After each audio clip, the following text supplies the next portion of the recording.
Riba itu Ki, kelebihan dalam transaksi jual beli atau pinjam meminjam tapi dengan cara yang batil atau yang salah. Misalnya begini Ki, Raki pinjam uang sama abang 10.000. Terus abang bilang, Ki gantinya 11.000 ya. Nah ada lebih nggak? Ada bang. Berapa? 1.000. Nah 1.000 itu yang nggak boleh.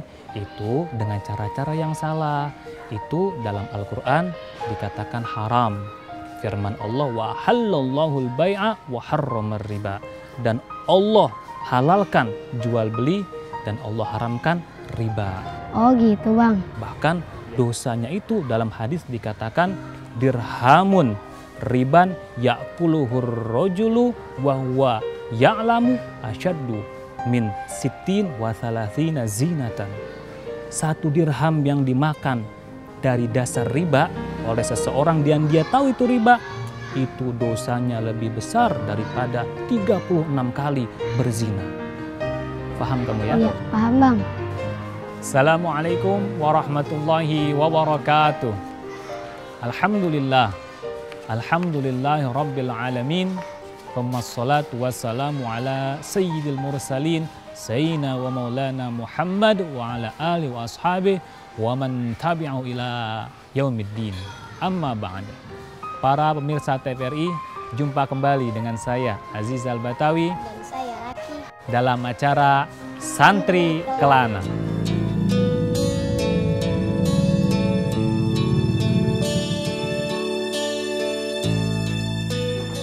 Assalamualaikum, Ibu. Aku pulang, Bu. Salam. Anak ibu udah pulang. Oh, masih ada pesantren terus. Wah, iya nih ibu juga udah kangen nih. Ayo duduk, nak. Lagi nyapu, Bu. Biasa nih beres-beres nih. Aduh, banyak debu. Gimana kabar kamu, nak? Baik, Bu, kayak biasanya. Tapi diizinin pulang cuma seminggu, Bu. Jadi habis itu aku disuruh balik lagi ke pesantren. Ya nggak apa-apa lah, yang penting bisa pulang. Oh iya, Ade mana, Bu? Susan, Kakak udah pulang. Pulang Udah lah. lama kak. Baru sampai kok. Ngomong-ngomong, usaha Ibu gimana kabarnya, Bu? alhamdulillah baik, nak. Kamu kan tahu, ibu bekerja sama dengan teman-teman ibu waktu muda dulu. Doakan ya, nak ya. Mudah-mudahan ibu usahanya berkembang, bisa nyekolahin kamu sama adik kamu. Pasti, Bu. Rena pasti doain kok. Rena doain Ibu, Rena doain Ade, bahkan doain Ayah yang udah lama ninggalin kita. Tapi yang paling penting sih, usaha Ibu halal, gitu aja. Kenapa, Bu? Ada yang salah? Enggak, nggak apa-apa. Cuma ibu inget ada janji dengan teman ibu. Pergi dulu ya. Ya Ibu, padahal kan aku baru sampai, Bu. Masa Ibu udah pergi lagi sih? Ya, habis gimana? Ibu kan punya janji teman ibu. Kalau gitu jangan lama-lama ya, Bu. Ya deh, ibu izin dulu ya. Oke deh. Keluar ya. Pergi dulu ya, nak ya. Oke deh, Bu. Jangan lama-lama ya, Bu. Assalamualaikum. Salam.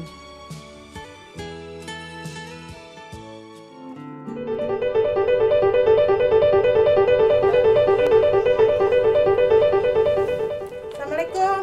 Bu Ranti, waalaikumsalam. Jangan basa-basi deh. Bu Eka, mana janji kamu ya? Mau bayar hutang hari ini. Bu, belum ada Bu, dagangan lagi seret nih Bu. Kamu janji-janji mulu. Hutang kamu berapa ya? Sudah saya lihat dulu. 1 juta ditambah 500.000. Jadi hutang kamu 1.500.000. Besok Bu, kasih uang tuh Bu. Tarsok melulu. Gimana nih? Nanti saya bilang ke suami saya dulu Bu ya. Bener ya, besok loh ya. Iya Bu. Kalau nggak Insya besok, Allah. saya akan datang ke sini. Saya ambil TV sama kulkas kamu. Iya Bu, iya. Bener ya? Iya Bu. Ya udah, saya tunggu besok ya. Iya Bu, makasih Bu Ya ya. ya. Assalamualaikum. Waalaikumsalam. Tadi Bu Ranti ngapain dia malah kesini marah-marah? Gak apa-apa sayang, itu urusan mama.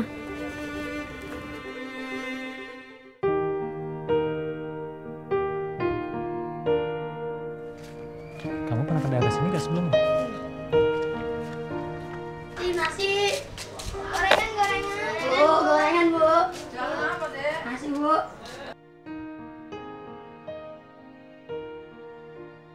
Bu, nggak laku Bu. Nih Bu, nasinya masih banyak nih Bu. Ya udah, nggak apa-apa sayang, mungkin bukan rezeki kita ya. Udah masuk sini. Bu, pesan kopinya Bu, 1. Kamu pesan apa, Ki? Mau makan nggak? Terima kasih. Silakan Pak Ustadz. Ibu terlihat murung. Terus hutang saya kan banyak Pak Ustadz. Hutangnya besar, bunganya juga besar. Astagfirullahaladzim. Jadi ibu meminjam uang lewat rentenir? Iya Pak Ustadz. Masya Allah. Itu tidak dibolehkan dalam agama, Bu. Dan perlu ibu ketahui bahwa salah satu hal yang menghambat doa kita sampai kepada Allah, hal-hal seperti ini, kita meremehkan larangan Allah. Begitu ya Pak Ustadz? Iya betul. Sekarang begini saja, kalau ibu sudah ada modal, segera selesaikan dengan rentenir itu. Iya Pak Ustadz. Kemudian kembali kepada Allah, taubat, minta sama Allah, insya Allah nanti Allah akan berikan rizki yang halal. Amin, mudah-mudahan mohon doanya ya Pak Ustadz. Tadi itu siapa Bu? Yang 2 anak? Itu anak saya Pak Ustadz. Tidak sekolah Bu? Enggak Pak Ustadz, jualan, ikut bantu-bantu saya. Kalau ibu mau, biarkan anak ibu belajar dan menimba ilmu di pesantren yang samping sana Bu. Enggak ada biaya Pak Ustadz. Untuk mengenai biaya dan lain sebagainya, biar itu menjadi urusan saya. Beneran nih Pak Ustadz? Betul. Alhamdulillah ya Allah, terima kasih Pak Ustadz ya. Silakan Pak Ustadz. Ya baik. Sampai bilangin sama anaknya Bu ya. Pak Ustadz, makasih. Suruh ke sana. Mari sama-sama.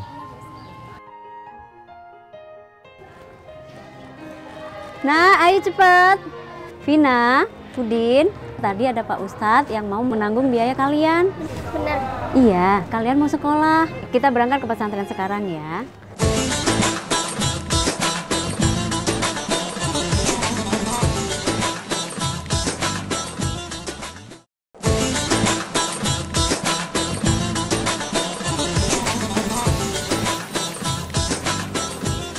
Awas kalau sampai dia ketemu Bu, pacar tuh orangnya. Biasa aja Pak. Ya masa kita dipaksa-paksa? Orang kita yang pinjem kok. Ya enggak gitu, tapi kan enggak sampai bunganya begitu Bu.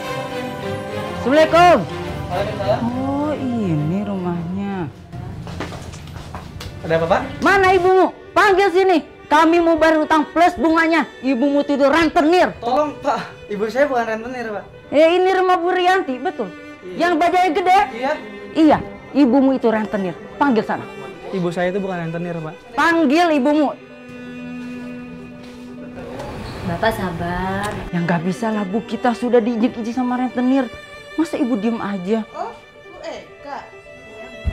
Nih Bu, kami bayar bunganya dulu. Ini uangnya Bu. Cuma segini? Mana janjinya katanya mau ngelunasin hari ini? Gimana sih janji-janji melulu? Bulan depan kami bayar lunas. Saya nggak mau ibu janji-janji melulu.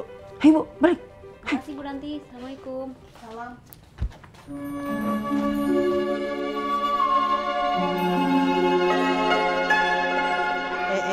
Anak ibu yang soleh. Kenapa sih cemberut aja? Jelek loh kalau cemberut aja. Bu, apa benar orang yang tadi datang itu, ya mereka bilang ibu itu rentenir? Ibu cuma minjemin uang, terus ada bunganya deh.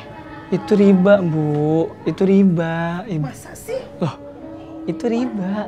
Ibu kan melakukan hal itu untuk menyekolahkan kamu sama adik kamu. Loh, jadi selama ini ibu nyokolain aku, ibu nyokolain adik, ibu ngasih makan kita tuh pakai uang riba.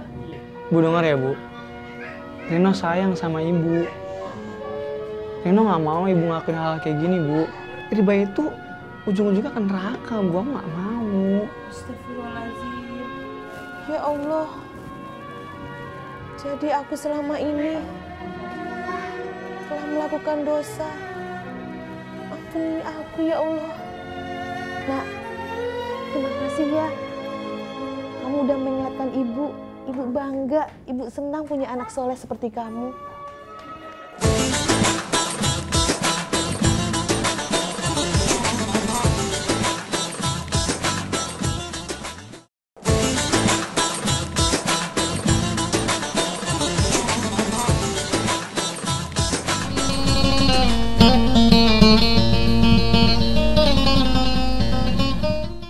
Pendidikan pesantren sebagai lembaga pendidikan yang memiliki akar kuat pada masyarakat Muslim Indonesia dalam perjalanannya mampu menjaga dan mempertahankan keberlangsungan dirinya serta memiliki model pendidikan multi aspek. Mada darsul Qur'an? Darsil an al-lughatul arabiyyah. Materi yang diajarkan dalam pondok pesantren semuanya terdiri dari materi agama yang diambil dari kitab-kitab klasik yang berbahasa Arab atau lebih dikenal dengan nama Kitab Kuning. Allah menciptakan seluruh alam semesta ini buat kepentingan manusia, karena memang manusia adalah makhluk yang istimewa. Bagaimana manusia harus mampu juga menjadikan dirinya adalah makhluk yang istimewa, yaitu dengan senantiasa mengikuti seluruh tuntunan dari Allah Subhanahu wa Ta'ala. Selain itu, santri mendapatkan tempaan kepemimpinan yang alami, mandiri, sederhana, tekun, memiliki kebersamaan, kesetaraan, dan sikap positif lainnya. Modal inilah yang diharapkan melahirkan masyarakat yang berkualitas dan mandiri sebagai bentuk partisipasi pesantren dalam menyukseskan tujuan pembangunan nasional, sekaligus berperan aktif dalam mencerdaskan bangsa sesuai yang diamanatkan oleh Undang-Undang Dasar 1945.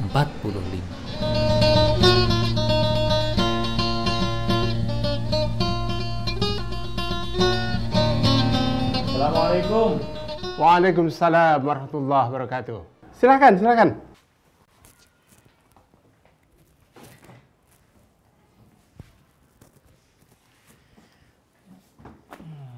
Pak Kiai, sebelumnya perkenalkan, saya Aziz dan ini Raki. Jadi saya ini ada maksud dan tujuan datang ke sini untuk membawa anak untuk pesantren di sini, untuk menimba ilmu di tempat yang Bapak Kiai pimpin. Dengan senang hati menerima santri untuk dididik di sini. Pesantren Baitul Salam punya prinsip bahwa Islam itu rahmatan lil alamin. Oleh karena itu pesantren Baitul Salam berpegang pada prinsip tadi, merupakan sebuah pesantren yang milik umum kaum muslimin. Oleh karena itu santri yang masuk Baitul Salam itu santri dari semua golongan masuk di sini, dan kita didik untuk menjadi generasi muslim yang memiliki pemahaman kafah dan orientasi kepada Islam rahmatan lil alamin tadi.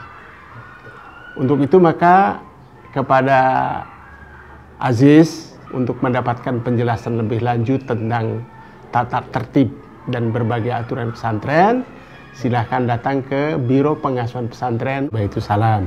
Baik Pak Kiai, kalau begitu saya ucapkan terima kasih atas kesediaannya menerima para calon santri ini, dan sekarang saya mohon pamit untuk ke Biro Pengasuhan Santri. Silakan. Mari Pak Kiai. Assalamualaikum. Waalaikumsalam warahmatullahi wabarakatuh.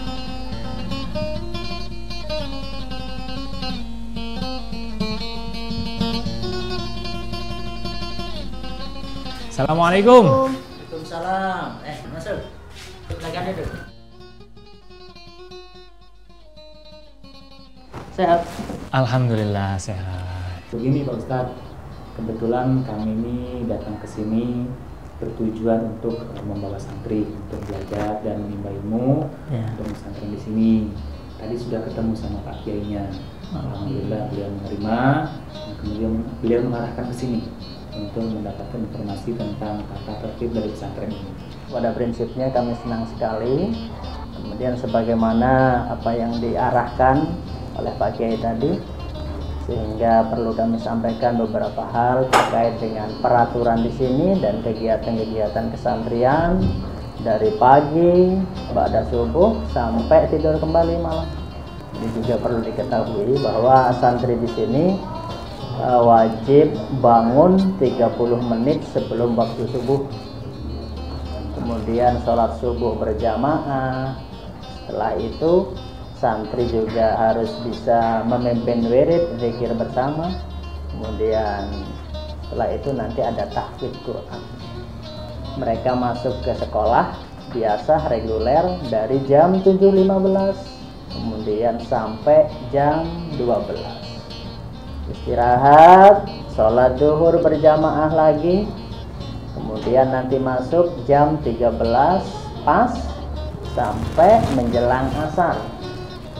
Setengah 5 sampai jam 5 mereka punya kegiatan untuk olahraga.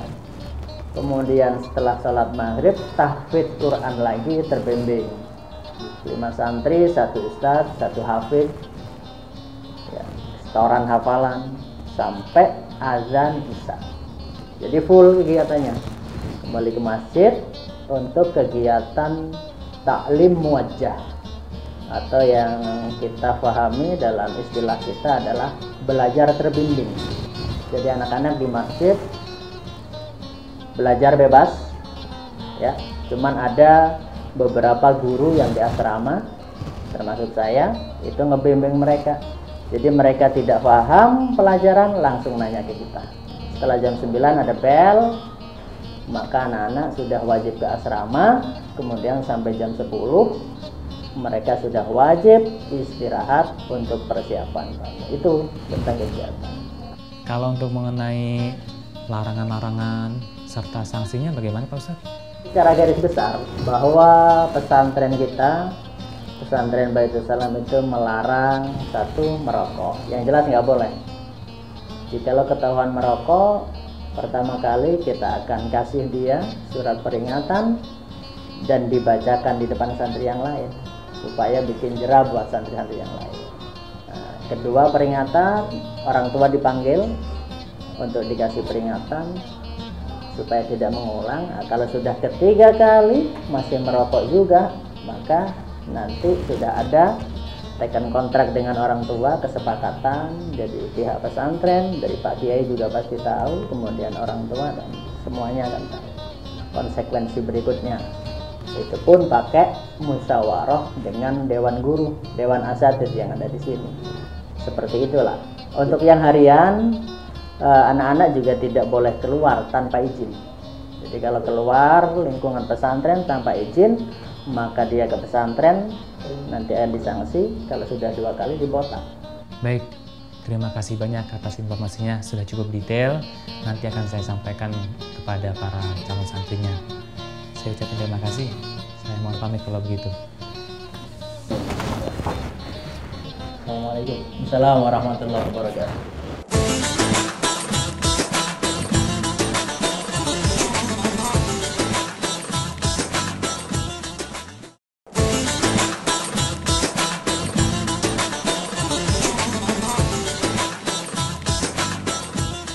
Assalamualaikum warahmatullahi wabarakatuh.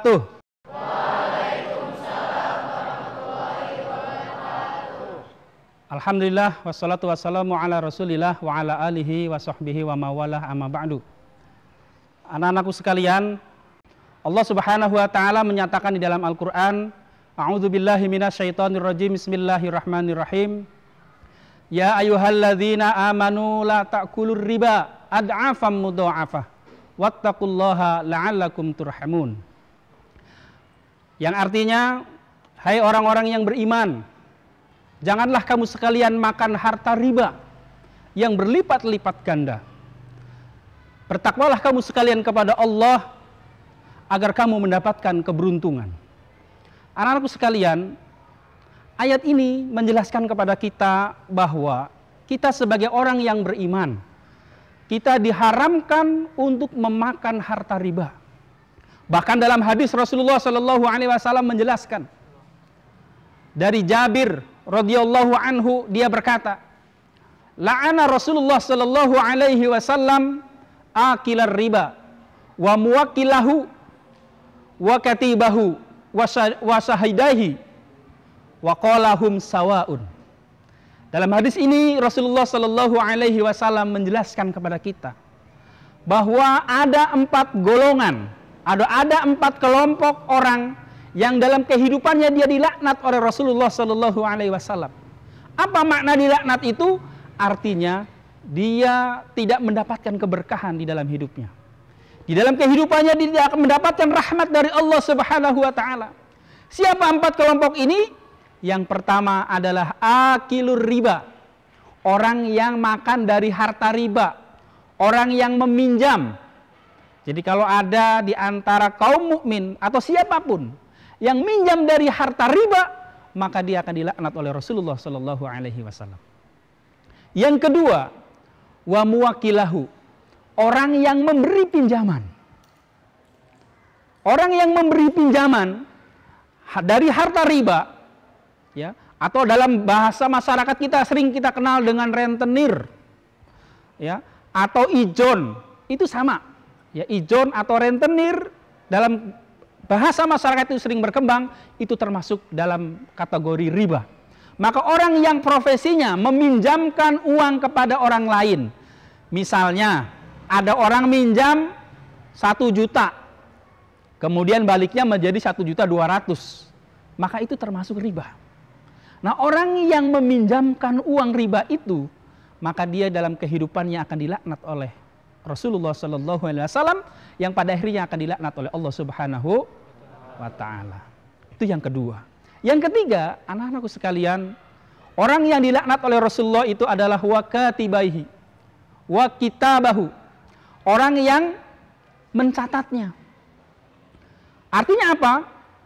Kalau kita bisa jelaskan secara rinci, orang yang dimaksud ini adalah orang yang bekerja di tempat yang di dalamnya ada unsur riba, maka itu termasuk orang yang dilaknat oleh Rasulullah Shallallahu Alaihi Wasallam. Yang keempat adalah wasyahidaihi, orang yang menyaksikannya, orang yang menunjukkannya. Misalnya, ada orang butuh uang dengan cepat, kemudian ada yang menunjukkan, sudah, kalau kamu meminjam ke orang itu saja, dia cepat, prosesnya cepat, gampang kok, katanya kan. Nah, nanti setelah transaksinya selesai, dia ikut menyaksikan dan dia dapat fee. Nah, ketika dia dapat fee itu, maka uangnya itu adalah uang haram, termasuk uang riba. Maka 4 kelompok ini, orang yang meminjam, orang yang meminjamkan uangnya, orang yang mencatatnya, orang yang menyaksikannya, itu semua kata Rasulullah, hum sawaun, mereka itu sama. Maka jauhilah riba, agar kehidupan kita menjadi berkah, kehidupan kita mendapatkan rahmat dari Allah Subhanahu wa Ta'ala, sehingga kehidupan kita adalah kehidupan yang bahagia, baik di dunia maupun di akhirat. Anak-anakku sekalian, orang yang memakan harta riba itu akan berpengaruh terhadap kehidupan, terhadap perilaku kehidupan. Orang yang banyak makan harta riba, kehidupannya nggak berkah, doanya tidak dikabulkan oleh Allah Subhanahu wa Ta'ala. Sehingga dalam sebuah hadis yang lain Rasulullah mengatakan bahwa orang sekecil-kecilnya dosa riba itu adalah orang yang sama menikah dengan ibunya. Na'udzubillah min. Oleh karena itu mari kita sama-sama jauhi dosa riba ini. Demikian, kurang lebihnya mohon maaf. Aqulu qouli hadza fastaghfiru li wa lakum. Wassalamualaikum warahmatullahi wabarakatuh. Waalaikumsalam warahmatullahi wabarakatuh.